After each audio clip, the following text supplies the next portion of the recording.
Salut et bienvenue sur Cuisine Santé Facile.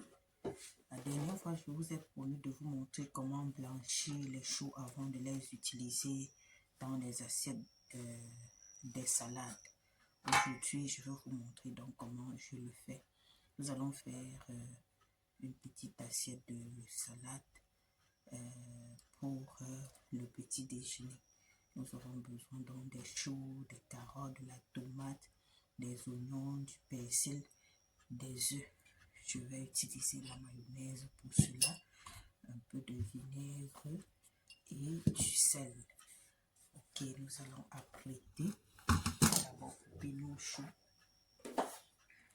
D'abord couper les choux. Je les coupe finement parce que c'est pour les enfants. Les enfants n'aiment pas quand c'est coupé grossièrement. Ça donne pas envie de manger selon eux. Donc, je vais procéder à le couper finement.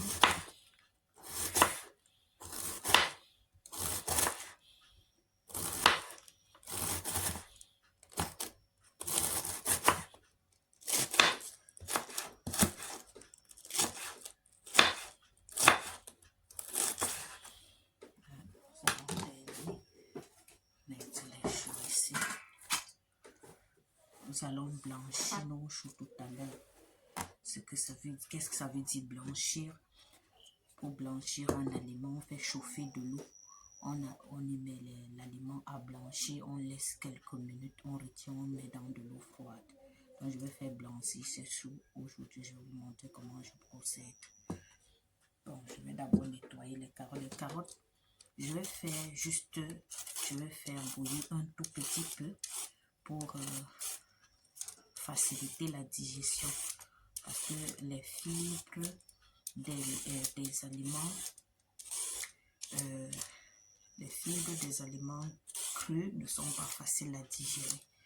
Du coup, il faut pour les gens qui sont aussi qui ne supportent pas ce genre d'aliments, parce que ça peut brûler, ça peut causer des ballonnements, des gaz, des problèmes de digestion en fait, des douleurs au ventre pour certaines personnes. C'est pour cette raison qu'on blanchit généralement les choux ou bien d'autres aliments, où on les fait pocher, si ce sont par exemple les tubercules, pour faciliter la digestion des fibres contenues dans ces aliments-là.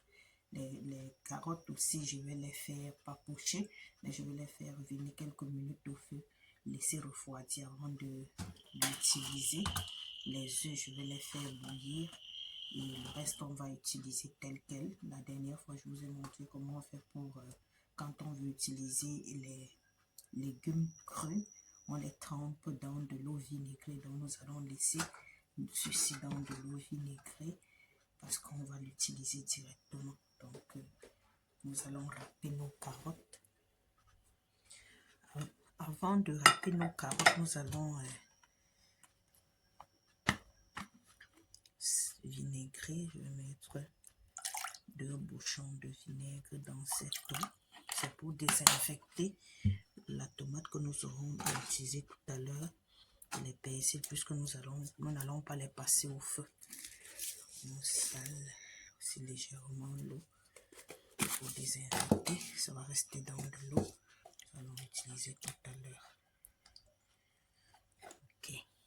Je vais râper donc les carottes que je vais faire venir quelques minutes au feu.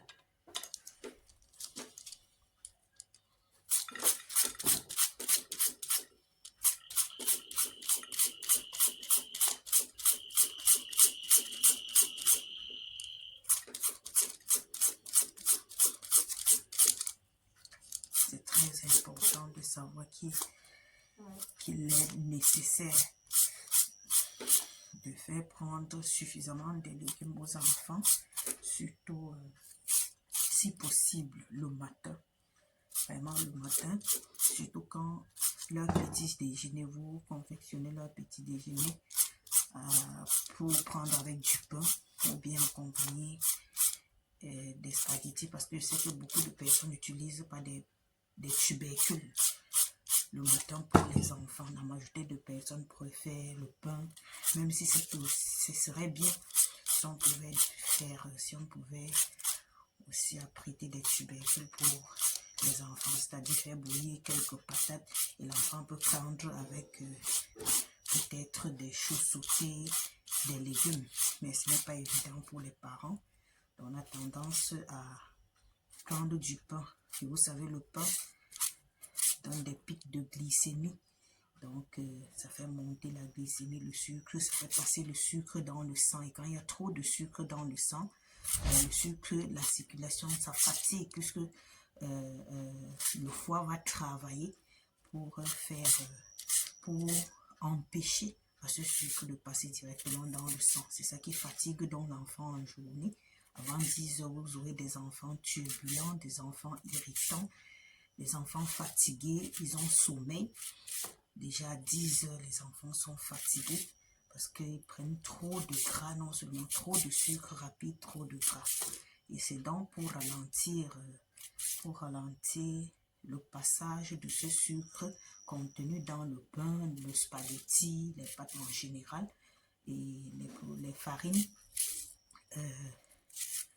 transformées qu'on utilise les légumes pour leur apport en fibres qui ralentissent donc l'absorption de ce sucre par le sang. Et je vais vous montrer comment je fais pour passer ça légèrement au feu, comment je fais pour blanchir mes choux et comment je vais faire bouillir légèrement les carottes pour faciliter leur digestion, pour que les enfants n'aient pas, que ce soit même les enfants ou les grandes personnes, pour qu'on n'ait pas mal au ventre comme on le prend. Donc, que ce soit pour vos enfants, même pour des préparations, pour ceux qui font des fêtes quand c'est possible, c'est toujours mieux de pocher, de blanchir les choux et de passer légèrement les carottes au feu parce que c'est un peu difficile pour certaines personnes de digérer ces genres d'aliments sans qu'il y ait de problème de gaz surtout. C'est pour cela qu'il faut essayer de les passer légèrement quelques minutes au feu avant de les utiliser. Nous allons passer au feu. Là, nous avons mis de l'eau au feu pour blanchir nos choux. Nous allons laisser chauffer. Dès que ça va chauffer, nous allons verser les choux, laisser quelques minutes, puis nous allons les enlever. Là, notre eau a chauffé, vous voyez, c'est un peu léger.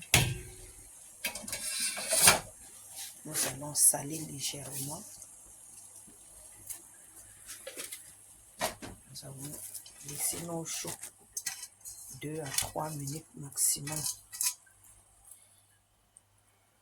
Pour ne pas perdre tous les principes nutritifs donc des choux, nous allons les tremper directement dans de l'eau froide pour conserver ces principes nutritifs là. Après que cela est passé 3 minutes au feu, donc nous couvrons et nous laissons.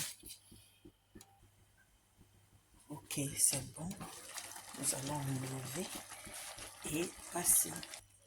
Là, nous avons arrêté le feu, nous enlevons et nous passons. Nous mettons directement dans notre eau froide. Reste maintenant dans de l'eau froide jusqu'à ce que ce soit refroidi.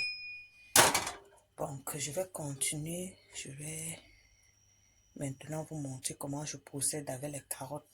Parce qu'on ne va pas pocher les carottes si on ne va pas blanchir, je veux dire. On a fini de blanchir les choux. Nous n'allons pas blanchir les carottes. Je vais vous montrer simplement comment je procède. Je mets une petite quantité d'eau. Je vais utiliser l'eau chaude que j'avais tout à l'heure. Je mets une petite, ce qui pourra sécher 2 à 3 minutes après. Donc, je vais mettre de l'eau. Je vais mettre le feu là. Et nous allons y verser nos carottes. L'eau a bien bouilli. Voilà donc notre carotte que nous avons râpée tout à l'heure. Nous allons laisser là-dedans. Quand je mets, je tourne de temps en temps. Je vais laisser comme ça. Je refais jusqu'à ce que cette eau-là sèche. Donc ça, c'est pour garder les principes nutritifs et ne pas les perdre. Donc je couvre là. Là, ça fait 3 minutes, c'est bon. Vous voyez, l'eau a séché. Nous allons donc laisser refroidir. Nous allons enlever ce pignon du feu. Ah, c'est bon, vous voyez, il n'y a plus d'eau. Voilà, 3 minutes après. Voilà, les fibres de nos légumes se sont ramollies et ça sera donc plus digeste que quand c'est creux. Du moins, c'est pas pour toutes les personnes, c'est pas pour tous les organismes. Il y a certaines personnes qui supportent les crudités sans qu'on ait besoin de les passer au feu. Mais pour ceux-là qui ne sont pas capables de supporter, il faut toujours les passer au feu pour éviter les ballonnements, les gaz, les inconforts digestifs en tout cas. Ok, voilà, nous allons laisser dans nos légumes refroidis et nous allons passer à l'assaisonnement. Ok, vous avez vu, là c'est bon. Nous allons passer les choux. Nous allons donc retirer les choux. Les choux se sont bien refroidis. Les retirons. Les passons là.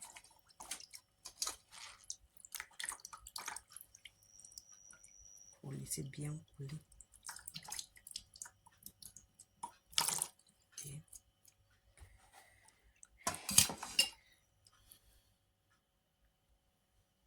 Nous versons directement ici. Je ne vais pas présenter, je vais tout mélanger une seule fois et apprêter pour le petit déjeuner. Voilà. Nous allons également enlever, vous voyez, nous allons laisser dans le vinaigre, nous allons enlever et apprêter pour notre assiette tout à l'heure. Versons directement.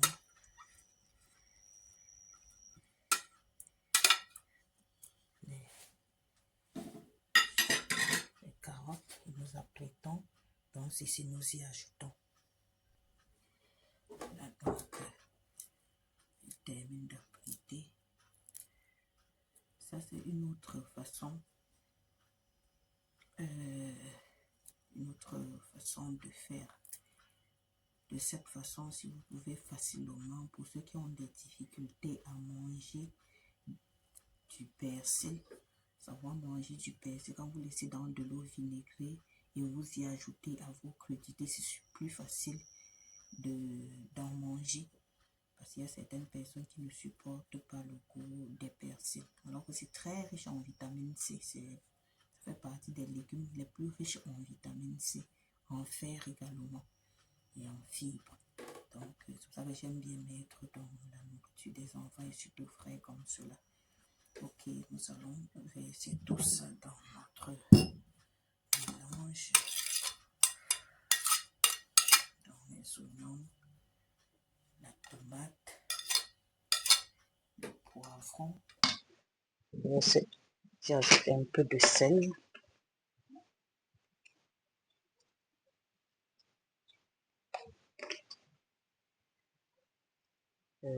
J'ajoute un peu de sel, 2 cuillères d'eau, 3 cuillères à soupe de vinaigre, un peu de poivre blanc,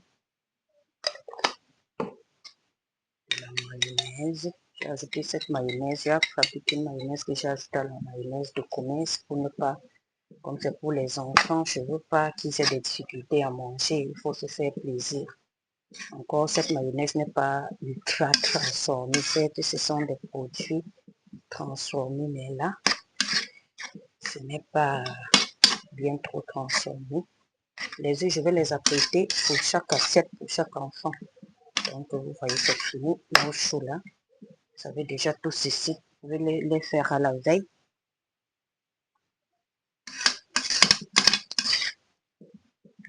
Voilà, c'est bon.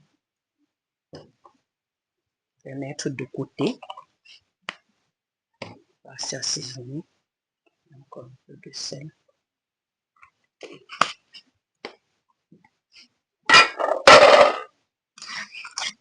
Ok, j'espère que vous voyez. Là, je vais servir directement.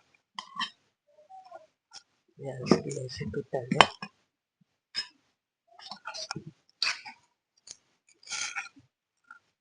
Un très bon petit déjeuner.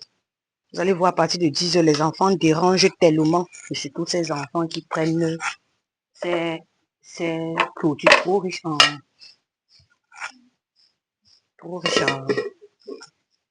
sucre rapide. Donc, sans ces sucres rapides, comme vous savez, qui provoquent les pics de glycémie chez nos enfants. Et pour réduire ces pics de glycémie, il faut toujours apprêter, faut toujours qu'il y ait une source de fibres quand vous prenez du pain blanc. Pour ralentir le passage du sucre dans le sang, parce que c'est en fait parce que le pain blanc n'est pas riche en fibres.